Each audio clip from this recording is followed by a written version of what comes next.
Trading psychology. இப்போது ஒரு சில விஷயங்களை நீங்கள் வந்து ட்ரேடில் நோட் பண்ணியிருப்பீங்க. உங்களுக்கே தெரியும் இது வந்து தப்பு, ஆனால் அதை நீங்கள் ரிப்பீட் பண்ணிட்டே இருப்பீங்க. லைக் ஃபார் எக்ஸாம்பிள் நம்ம வந்து எப்படி சொல்லலாம்னா, ரிப்பீட்டடாக லாஸ் பண்ணுறது.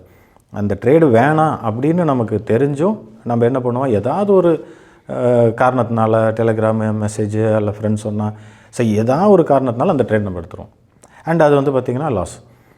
காலையிலேருந்து மதியம் சாயந்தரம் வரைக்கும் ப்ராஃபிட்டில் இருப்போம். ஆனால் இந்த லாஸ்ட் ட்ரேடு வந்து நம்மளை லாஸ் பண்ணிடும்.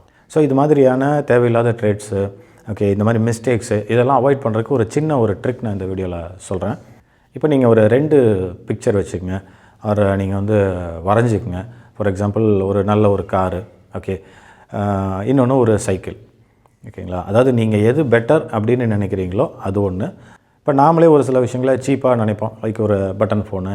ஸோ இந்த இடத்துல இல்லை இதுதான் பெருசு அதுதான் பெருசு, ஸ்மார்ட் ஃபோன் வந்ததுக்கப்புறம் இந்த கதையெல்லாம் நான் இங்கே பேச வரல, ஓகேங்களா. அது வந்து ஒரு தனி சாப்டர். எப்படி இருந்தாலும் நமக்கு வந்து எல்லாத்துக்கும் இது பெட்டர் அண்ட் இது வந்து ஒஸ்ட் அப்படிங்கிற மாதிரி நம்ம வச்சுருப்போம். ஸோ இந்த மாதிரி ஒரு பெட்டரான ஒரு மொபைல் ஃபோனு, ஒரு பைக்கு, ஒரு காரு, அது மாதிரி வச்சுக்கோங்க. ஒரு நல்ல ஒரு பொசிஷன், ஓகேங்களா, ஒரு ஜாப்லையோ பிஸ்னஸ்லையோ.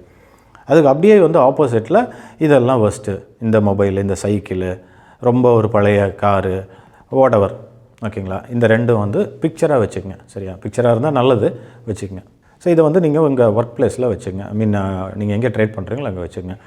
இப்போது நீங்கள் எதெல்லாம் சரி அப்படின்னு தோணுதோ, இப்போ ஃபார் எக்ஸாம்பிள் ஒரு ட்ரேடு வந்து நம்ம பண்ணிட்டோம், சக்ஸஸ்ஃபுல்லாக க்ளோஸ் பண்ணிட்டோம். அண்ட் அந்த டே ஃபுல்லாக நம்ம வந்து வேறு ட்ரேட் எடுக்கவே இல்லை, அதாவது தப்பே பண்ணலை. அப்படிங்கும்போது நம்ம அந்த ஒஸ்ட்டுன்னு சொல்லி ஒன்று வச்சுருப்போம் இல்லையா. ஃபார் எக்ஸாம்பிள் ஒரு பழைய ஒரு சைக்கிள் ஒன்று இருக்கும், ஓகே, அதில் வந்து ஒரு 5% நீங்கள் வந்து கிழிச்சிருங்க, சரியா.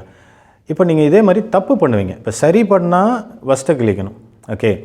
நீங்கள் வந்து ரொம்ப தப்பாக கண்டினியூவாக வந்து ட்ரேடை ரிப்பீட் பண்ணுறது, அப்புறம் ஸ்டாப் லாஸ் இல்லாமல் பண்ணுறது, அல்லது ஏதாவது ஒன்று உங்களுக்கே வேணான்னு தெரியும், யாரோ ஒருத்தர் சொன்னார்னு சொல்லிட்டு நம்ம ஜெசிலி வர்மர் மாதிரி ஃப்ரெண்டு சொன்னார், அவங்க சொன்னாங்கன்னு சொல்லிட்டு எடுக்கிறது, ஓகேங்களா. ஆனால் நம்ம ரூல் புக்கில் அது பண்ணக்கூடாதுன்னு இருக்கும். ஸோ பண்ணக்கூடாதுன்னு இருக்கிறத பண்ணுவீங்க தெரியுமா.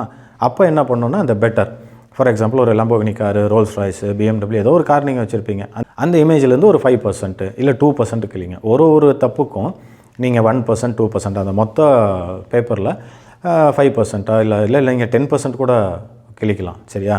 ஏன்னா யாராவது எதை கேட்டால் என்னத்தை கிழிச்சேன் அப்படின்னா நம்ம இதை சொல்கிறது கூட ஆகும், நான் பாருங்கள் நான் இவ்வளோ கிழிச்சிருக்கேன் அப்படின்ட்டு. ஸோ ஒரு 10 நாள் 1 மாதம் கழித்து நீங்கள் பாருங்கள் எது மிச்சம் இருக்குது அப்படின்னு. ஸோ ஃபஸ்ட்டு வந்து மிச்சம் இருக்குது அப்படின்னா இதில் நான் சொல்கிறதுக்கு ஒன்றுமே கிடையாது. உங்களோட ஆக்டிவிட்டி, உங்களோட ஹேபிட்டு என்னவாக இருக்குங்கிறத நீங்கள் ஸ்க்ரீனில் பார்த்துடலாம். அதே மாதிரி பெஸ்ட்டு வந்து நிறைய மிச்சம் இருக்குது, ஃபஸ்ட்டு காணாமல் போயிடுச்சு அப்படின்னா நீங்கள் உங்களோட அக்கௌண்ட் ஹிஸ்ட்ரி அதிலே தெரிஞ்சிடும். ஸோ நீங்கள் வந்து எல்லாமே கரெக்டாக பண்ணிட்டுருக்கிறீங்க.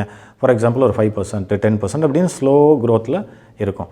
இது என்னென்னா உங்களோட பிரெயினில் போய்ட்டு இது நல்லா பதிஞ்சு இந்த மிஸ்டேக்கை செய்ய விடாது.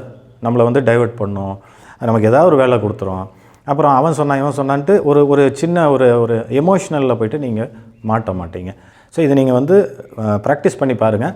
ஜஸ்ட் ஒரு 30 days minimum, okay, and maximum 90 days நீங்கள் இதை பார்த்துட்டு எனக்கு வந்து உங்களோட ஃபீட்பேக்கை கொடுங்க. தேங்க்யூ.